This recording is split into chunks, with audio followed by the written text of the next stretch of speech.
Media ছাড়লেন লুবাবা, পরলেন নেকাব, মুখ আর দেখাবেন না।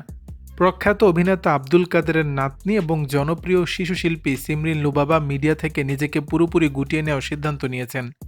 সংস্কৃতি মনা পরিবারে বেড়ে ওঠা এবং খুব ছোট বয়সে ক্যামেরার সামনে দাঁড়ানো এই শিশু শিল্পী এখন থেকে আর কোনো অভিনয় বা মডেলিংয়ে অংশ নেবেন না। এমনকি জনসম্মুখে নিজের মুখও আর দেখাবেন না তিনি।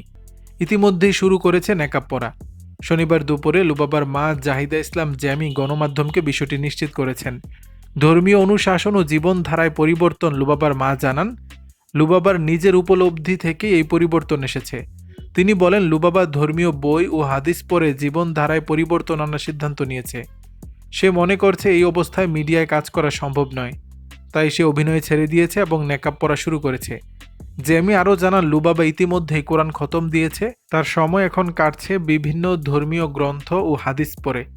সোশ্যাল মিডিয়ার প্রচারণায় শর্ত মিডিয়া ছাড়লেও সামাজিক যোগাযোগ মাধ্যমে লুবাবা কিছু প্রচারণার কাজ চালিয়ে যেতে পারেন, তবে সেক্ষেত্রে একটি কঠোর শর্ত রয়েছে।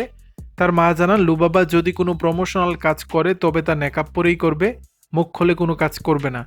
ওমরা পালনের পরিকল্পনা, ধর্মের প্রতি লুবাবার এই অনুরাগের অংশ হিসেবে আগামী রমজান মাসে সে ওমরা হজ পালন করতে মক্কায় যাবে বলে পরিকল্পনা করেছে তার পরিবার। দর্শক, বিষয়টি নিয়ে আপনাদের মতামত জানাবেন নিচের কমেন্ট বক্সে।